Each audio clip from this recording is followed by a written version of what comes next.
The last video I made, I may have been explaining that I was going to work as a hospice chaplain, and I did that, and it was amazing. Very sacred space and time to be with someone as they are transitioning, to be in that space and time with them, their family, their loved ones, their friends, the nurses, everything. And I learned so much. And then I just, when you're done, you're done. It's time to move on. And so I just kind of went back to regular life. And then this past year, maybe year and a half, things just really changed. I don't know if it had anything to do with what I learned while I was doing the chaplain work, or if it's just, part of my own evolution and path. Just as when I began to read and record the Book of Awakening, my group of guides told me to. This is kind of what's going on here also. To document, I guess, what I would call living on faith and absolutely following divine guidance. As some of you know, I have sort of a very specific group of guides that I have referred to as a collective. And in the last year, it occurred to me to ask them if they had a name.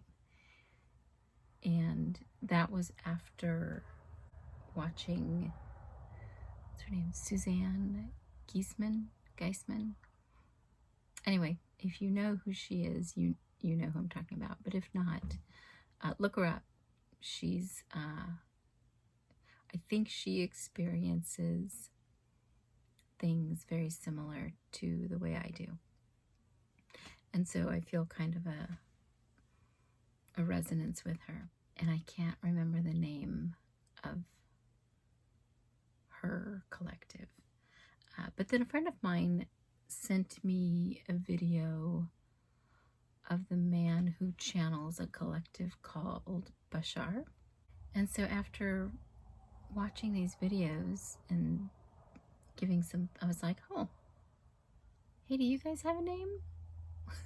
Because they had gone from being just the collector, from the voices to the collective, to really making it clear that they were my family. They chose me to be responsible for. And so I was like, do y'all have a cool name like that? And they told me. They are called Atara. I still sometimes forget to address them as Atara. I just address them as, actually I just kind of start talking to them. But also within my group of guides is my mother, who prefers me to call her by her chosen name, which is Red Feather.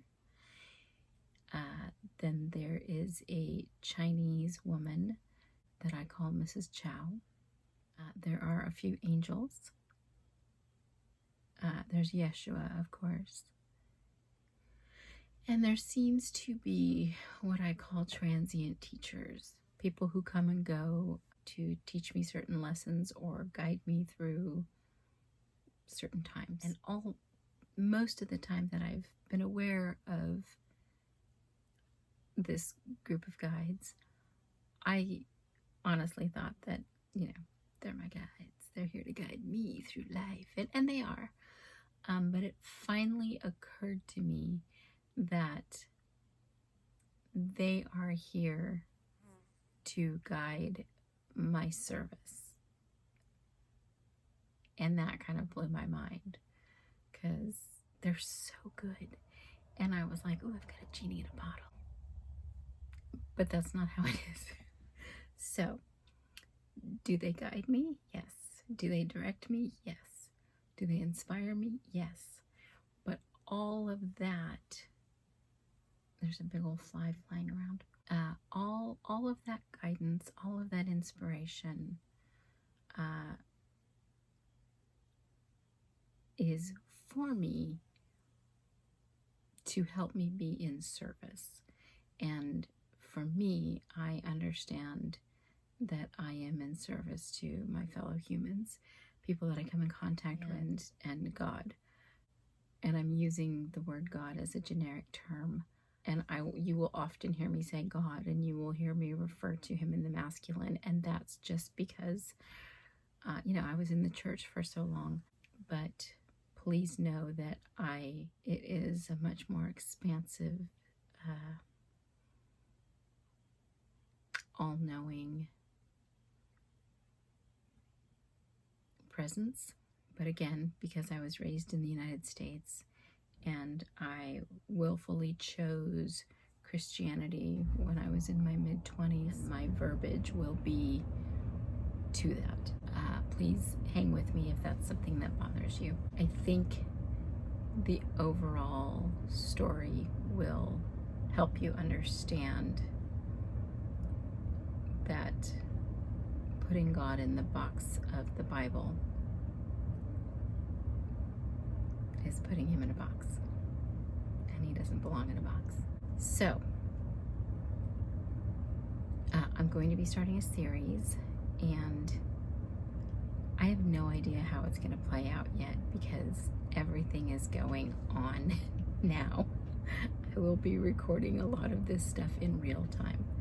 Now, some of this stuff started in June specifically.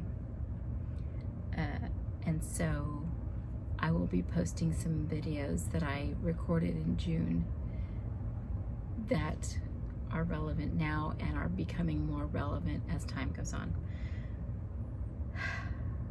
Guys, let me just tell you, it's been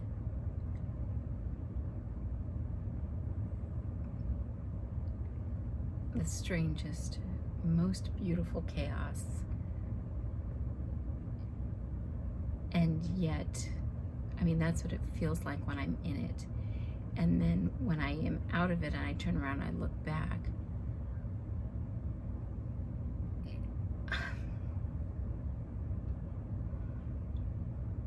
I don't even know how to explain, but I'm going to try. I'm going to try to tell this story because it's ongoing.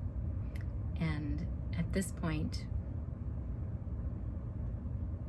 I'm actually kind of at the point where I have certain people that I check in with, that I trust, that know me, and that know me well enough to know if I'm acting crazy.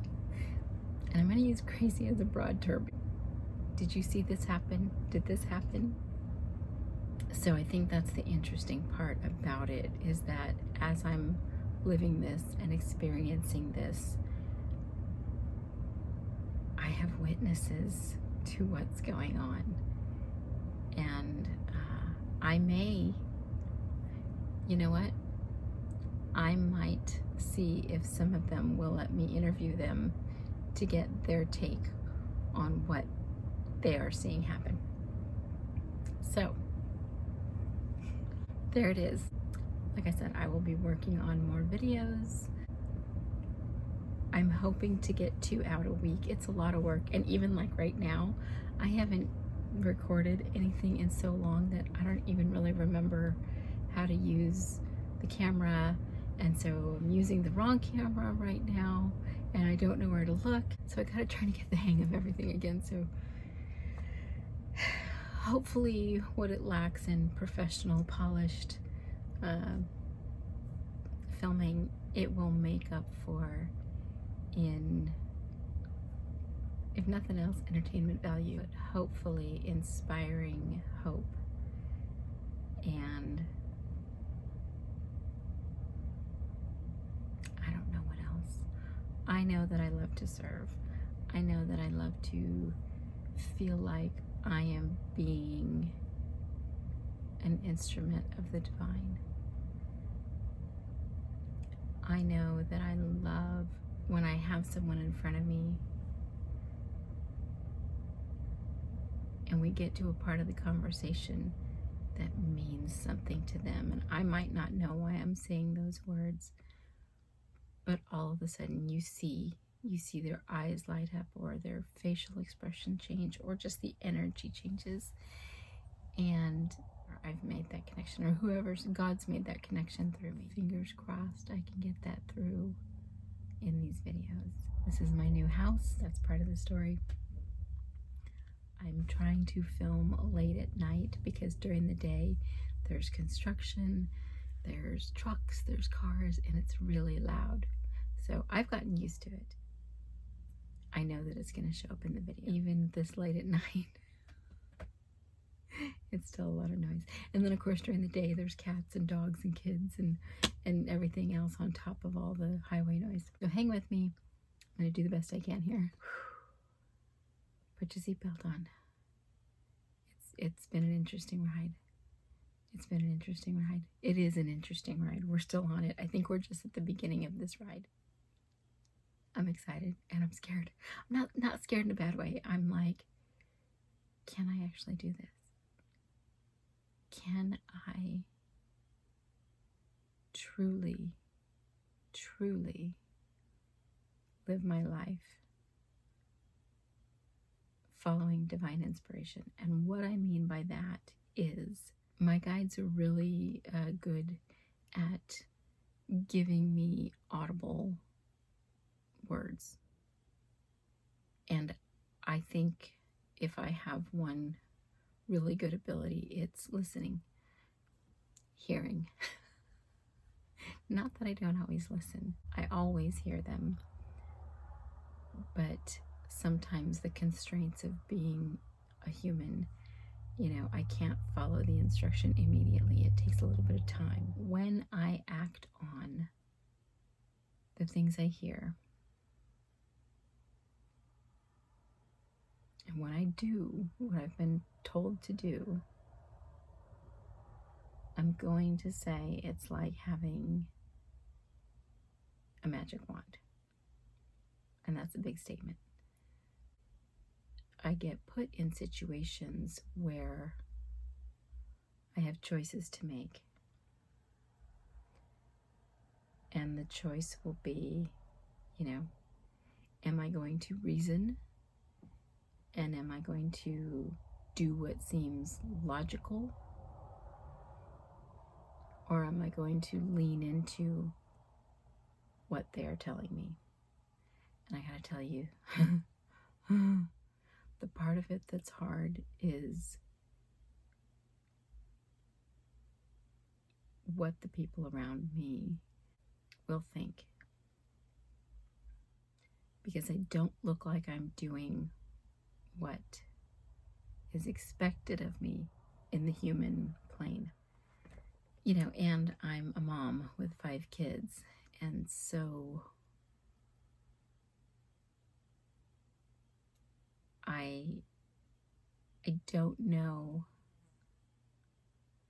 that any one person could ever know truly what Noah felt like when he was hearing God tell him to build an ark, build a boat, because there's going to be rain. Well, at that point in human history, rain had never occurred. So flooding had never occurred. And here is Noah building this giant thing that nobody knows what it is, and nobody understands what rain is.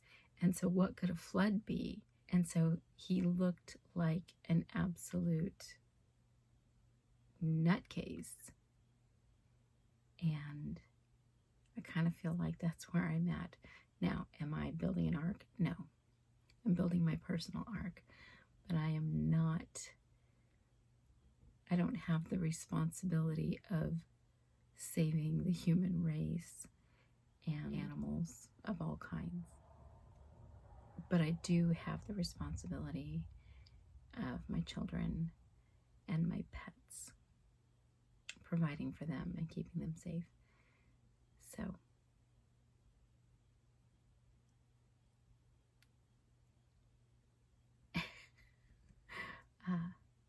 I know this probably sounds very confusing right now.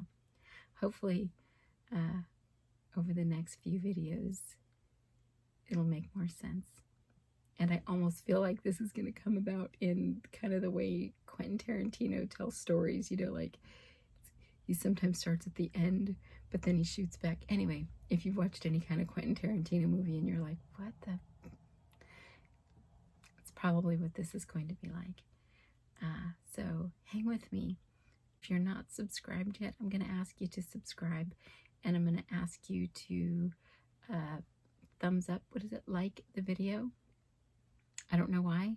I know it has something to do with an algorithm, and I believe the algorithm is important for this reason.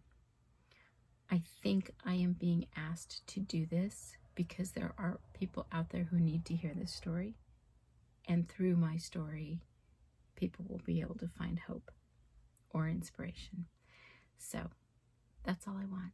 I want people to feel hope because it's important, especially right now, and I want people to be inspired. We gotta play with the algorithm. We gotta appease the algorithm. So please do that. Subscribe and like. You know what would also be great? Please comment. I love it when people resonate with something that I've said or want to share their story with me. Everybody has a story. Everybody has a story.